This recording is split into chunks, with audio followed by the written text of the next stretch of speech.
Hi, this week we are joined by Sean Hills, who is a communications associate. Hi guys.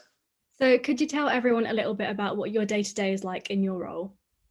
Sure. So my day to day encompasses a lot of different things. No day's really the same. I'm still a news junkie, so I'll get in the morning, have my coffee, read my news. But in terms of actual work, it varies. It's content curation, be it social media on internal channels, external as well. So that includes, mocking up press releases, writing up press releases, and working with our teams to get that stuff out. And a lot of it, you'd be surprised, is just meeting people. And I guess you'd call it, in a very businessy sense, stakeholder management. But there's just a lot of different people that you have to coordinate with at once. So it's a lot of calls, it's a lot of meetings, making sure everyone's on the same page. So that, yeah, we seem like we're on a united front when we're putting things out there. But yeah, overall, it's just promoting the brand, promoting the company, and getting some good media coverage and stuff like that. And what was the application process like for your role? The application process was interesting. So my job wasn't actually like a graduate role. I started looking for jobs while I was still in my last year of university, probably around the new year time. So I would suggest, if you're sort of in the same position, that's probably an ideal time to start looking.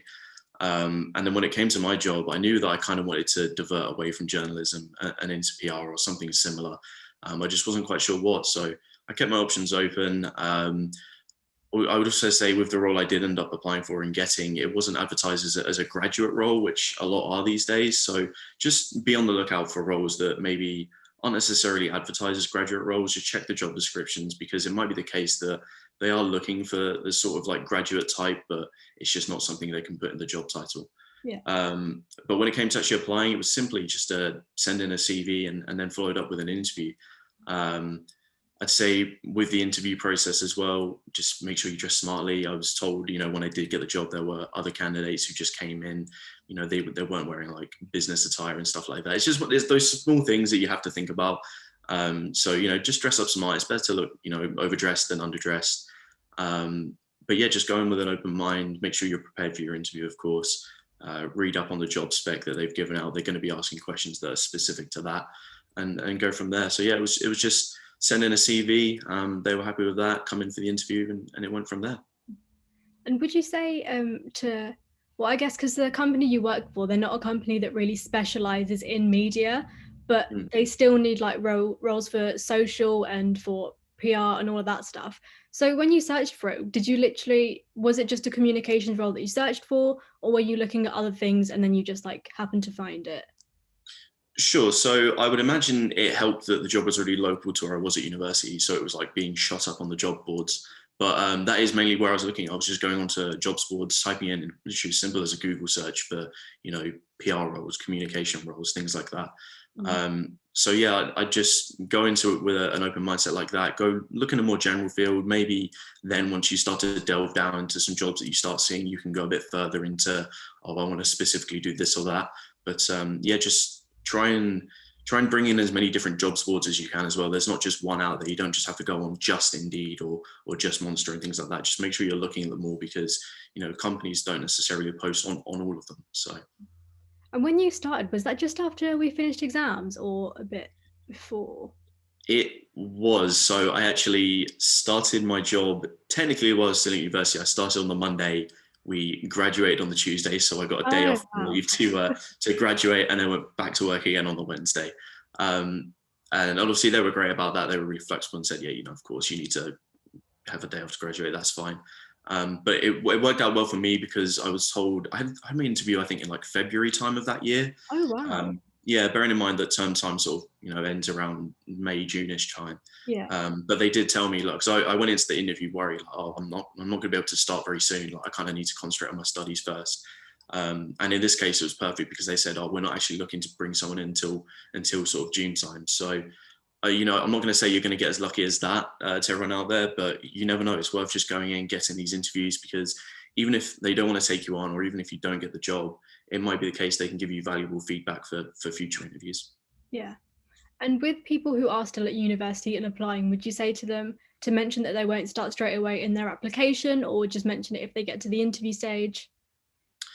I think you can sort of gauge it by when they're expecting you to start. So most job postings will have like an expected start date.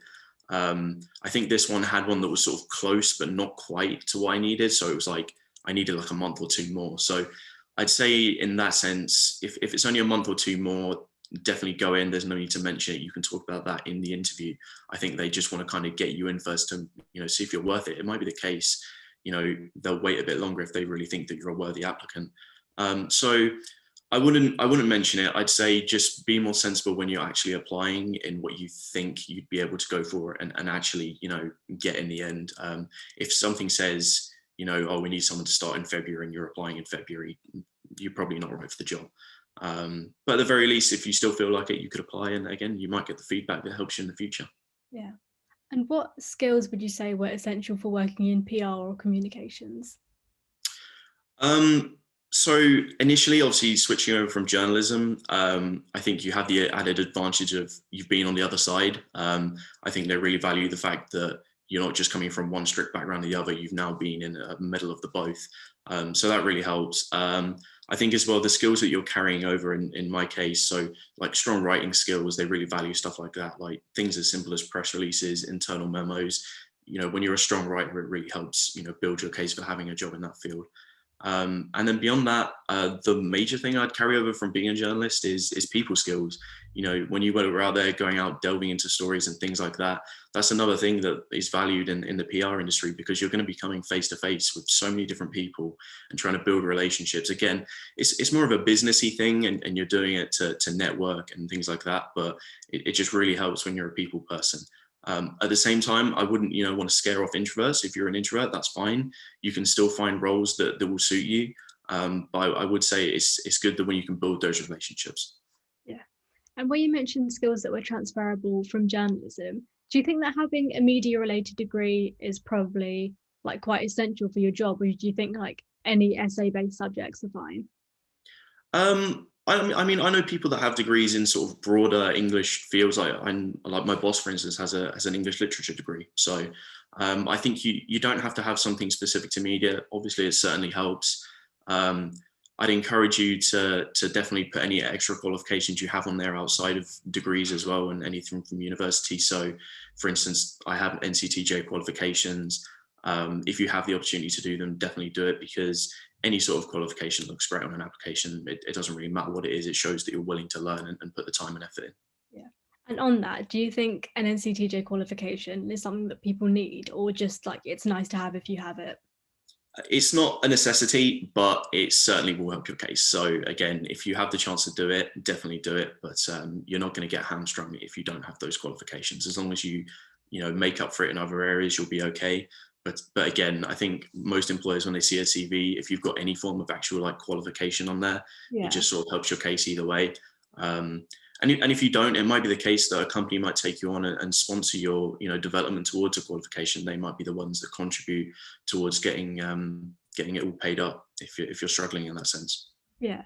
And do you think with PR and communications, it's something that you can learn on the job a little bit, or do you think that work experience would put you in a bit of a better position for that?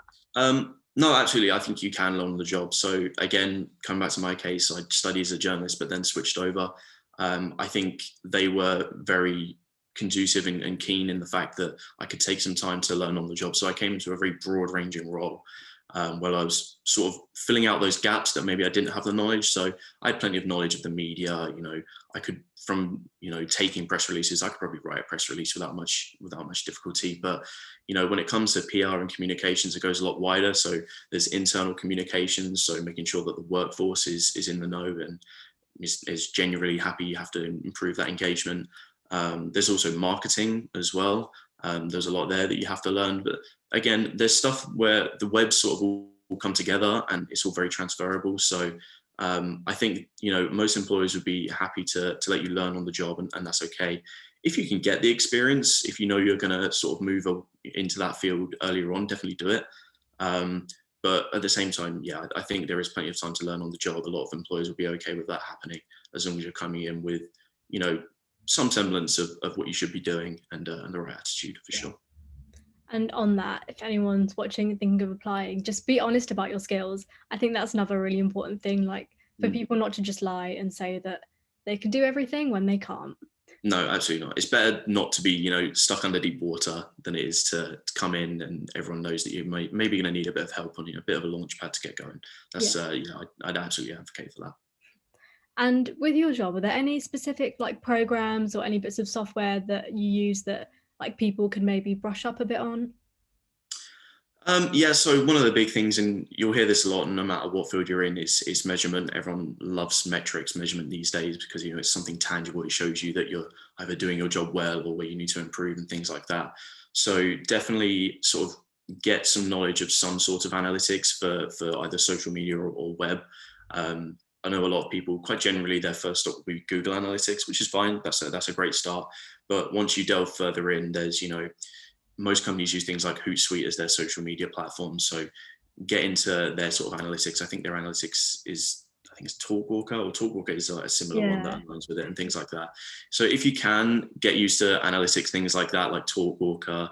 I know the company that I'm with, we use a media monitoring software called Alva as well. So yeah, just sort of brush up on measurement and what actually means something and what doesn't. The huge numbers you'll usually get are from things like reach, but reach is literally just showing you what potentially you could be having, when really the things that matter are things like engagement and things like that. So definitely metrics, that's a huge one that I'd absolutely encourage people to sort of brush up on. Yeah. And with all the stats and stuff, how does that influence the content that you then produce going forward? Yeah, so I mean, for any role, you'll take what stats you have, and frankly, what works and what doesn't. So you'll take what works, you'll see how you can either repeat it or build on it. And if something maybe doesn't work, and if it came as maybe a disappointment because you thought it would, it's just worth going back and seeing why that was the case. It might have just been the fact that you were missing a certain application of what you were doing, or maybe you just didn't hit the right channels, hit the right notes in that sense. So it's just either learning from your mistakes or learning how you can build on what you've already done successfully. And is there anything about PR or comms and like job wise that people might not know? That they might not know. Wow. I'd say you'll spend a lot of your time just talking to people. I think the idea is that on the journalism side, you're just writing stories. On the PR side, you're feeding them press releases. But that's not the case. It's so much interaction with so many people. And I'd also say actually and this might be a bit controversial, we're both as bad as each other. I have friends that are journalists, I have friends that are in PR, and equally I hear either of them, harking on about, oh, journalists are the worst, PRs are the worst. Believe me, you're not all the worst, but everyone has their moments. Everything that might annoy a journalist, equally for a journalist, is going to annoy a PR person. So don't go into your conversations on both sides with each other with a bad attitude. If you're talking to a PR who's trying to feed you a story, understand that they're just doing their job. They're trying to put the work out there, and they're actually trying to help you and give you stories. And vice versa for PR people, understand that journalists don't have a lot of time on their hands, and they get hundreds and hundreds of PR things a month or even a year.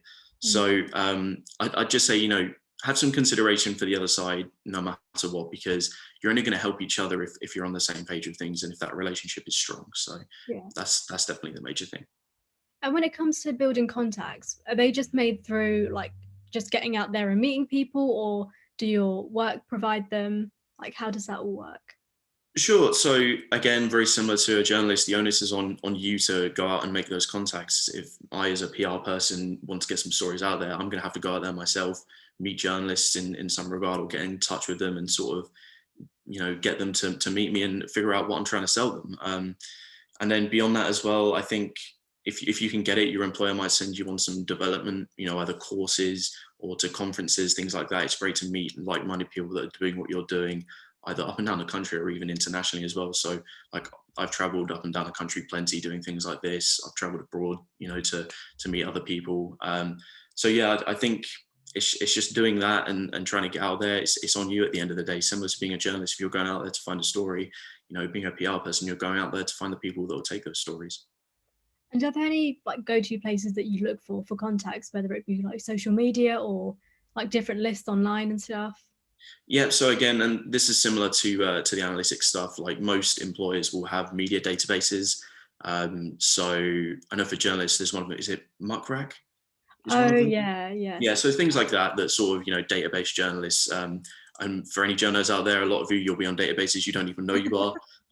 But that's just the cold hard facts you are. And that's not a bad thing. It helps people that you might not have heard of get in touch with you. But I would encourage people to go beyond that as well.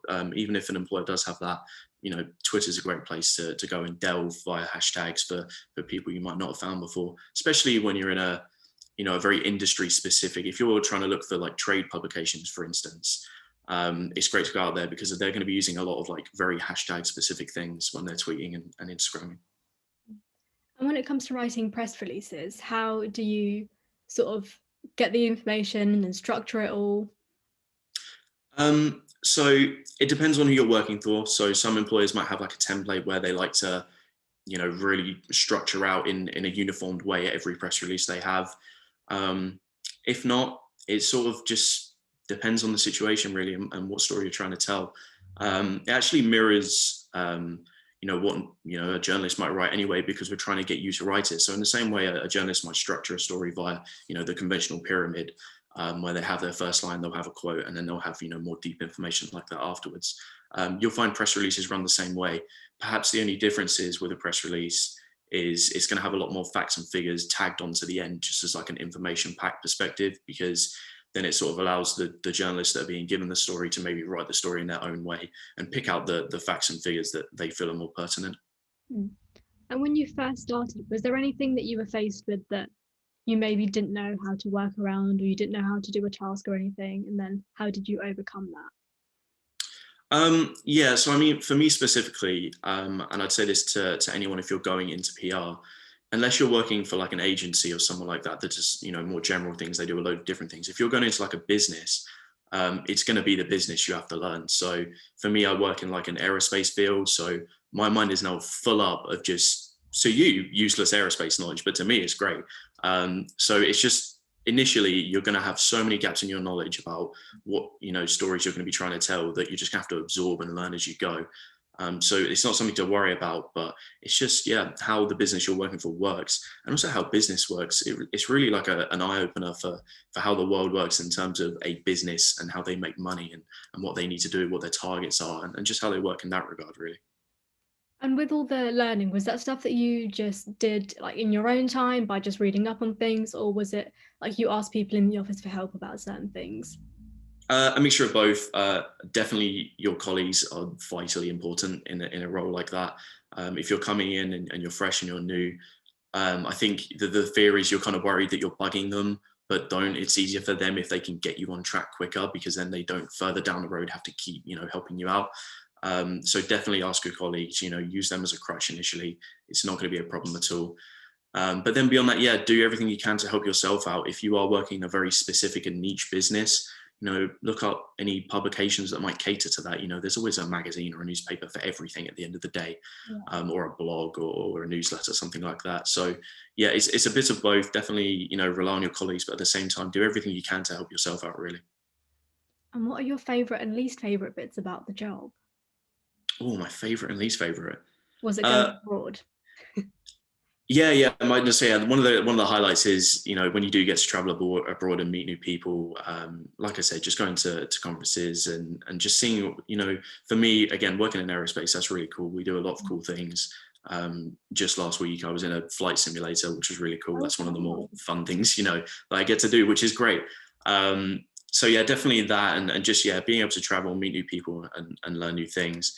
In terms of the thing I least like right now, actually, it's probably working from home. It has its advantages, and I do enjoy it, but there's just so much you get done in the office, from like a hallway conversation where you just bump into someone and get stuff done. Don't get me wrong, there's a little bit more free time from where I freed up time from my commute and things like that. But there's just like this buzz of like being in an office and getting things done there that's a bit different that I think I'm missing at the moment. So would you say that's the main thing that's changed between your role in the office and then working from home? Yes. So again, the onus is on you to try and make this better. But relationships, if you're not going to take care of them, they're going to deteriorate, and you're going to miss out on things that you really shouldn't be missing out on. Yeah. So one thing that I myself have been trying to do, instead of like just doing calls, I'm making sure that they're video calls. The person can see my face. They understand that I'm engaged in a conversation. Yeah. So it's certainly more difficult now, but again, it's on you to make sure it doesn't go beyond the pale of staying on track. Mm. And bringing up going abroad again. So with that opportunity, was it something that they sort of said, oh, this is something that you can do and it was open to everyone and you applied, or did you suggest it yourself? How did that whole thing come about? So for me, it was very unique. So technically, my company reports into the US. So technically, we're headquartered in the US. Yeah.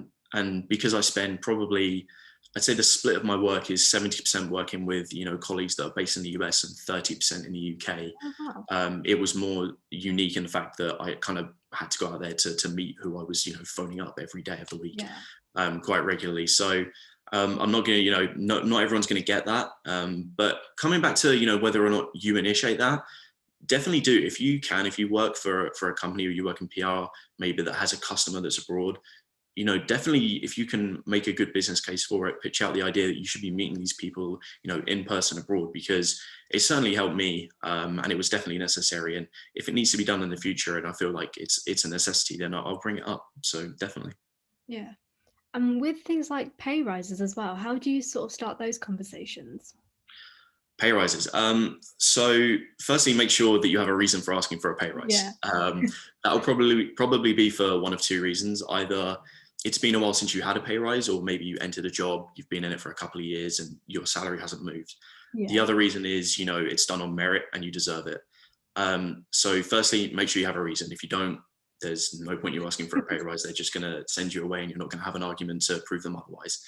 And then when you're doing it, definitely take into account for, I guess this will go for journalists as well, the idea of like the business year. Most companies are going to conduct their like employee reviews at the end of the year, right?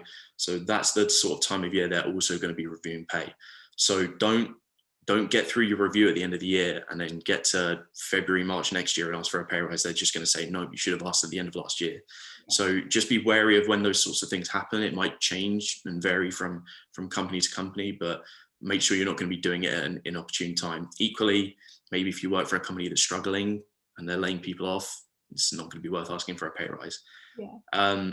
And then when you're actually doing it, just be upfront, make sure you do your research and you have a case for needing a pay rise.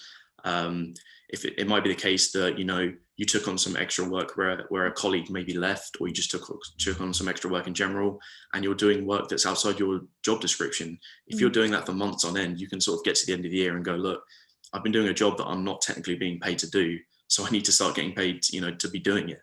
And there's absolutely nothing wrong with that. And yeah, just be upfront. Go to it'll be your line manager, your immediate superior. Just go up to them, ask for a meeting. Don't ambush them. Just say, oh, I'd like just a short half hour, maybe on Thursday, Friday, whatever, just to chat about a pay rise. If that's okay, they'll say, that's fine, because they're obliged to at the end of the day. Yeah. And then go lay your case out, talk it through with them. It might be the case they have counterpoints, and if they do, it might be the case as well that you have counterpoints that, well, you foresee yourself moving in a certain direction where you need to be earning more money because you're going to be taking on more work. So yeah, just make sure you have a case. Just ask. They're going to say yes, and they're going to at least give you a hear on what you might be doing. Yeah, and then just come prepared. Harking back against the analytics, if you can pull numbers that are very specifically outlining how good of a job you've been doing, especially year-on-year numbers. If you've got numbers from one year and they've vastly improved the next, then it's going to make a good case for you. So yeah, just don't be afraid. It's your line manager's job to keep an eye on this. They're going to be doing the same for their boss and their boss for their boss. It goes all the way up. You're not going to be the first person in the world to ask someone, and you won't be the last. So just don't be afraid and come prepared. Yeah. And when it comes to like how much more money to ask for, without like saying specifics or anything, how do you sort of work out how much more you should be asking for? Okay, the best way to do that, so it is too sensitive to obviously ask your colleagues. So your next best bet is using, again, online aggregating sites. There'll be sites like Glassdoor that can sort of approximate the pay for either your job title or the sort of rough role that you're doing. So your best shot is to do that. Look at maybe other jobs that are currently out there on the market. If there's jobs out there that sort of very heavily match your job description or even come close but are being paid a lot more, print it off, take it as evidence, say, look, I could move 10 minutes up the road and earn more money right now. So yeah, obviously don't be that aggressive. Just be like, look, you need to take into consideration the fact that there are other jobs out there. Yeah. But yeah, the best way to do it is just look up other jobs that are very similar, see what's the pay sort of is, and then come with that. I think LinkedIn also has one of those on their somewhere on their job searching thing. Yeah, yeah, that's what I mean. And pull as many as you can. Make sure it isn't just one. Don't come with one yeah. site says this. You're going to need multiple pieces of evidence to sort of back up your case. So yeah, try and find as many as you can. And are there any like last bits of advice that you'd give to people who are currently applying for PR or communications jobs? Be very aware of the world we live in right now. Just in the same way COVID and the pandemic has dominated everything else, it currently dominates PR. A lot of people have what we call crisis comms, where they have crisis communication plans in place. And at the start of this year, that very much came to fruition. So just be wary of how everything has now changed. Like I said, I can't now go out down the road and meet a journalist for a coffee, not safely anyway. So you have to find new ways to do it over the phone. You have to do Zoom meetings, things like that. So yeah, I would absolutely say just be very, very aware and cautious of the world we live in. Everything's a lot more sensitive now. COVID isn't really something, it's not something that you take lightly. So in the past, there might have been an issue where someone would do like a very funny or comedy based sort of comms campaign around something. We're just not in that place right now. That's not the case. So just think about where we are in the world, and yeah, take that into account when you're going into a job interview.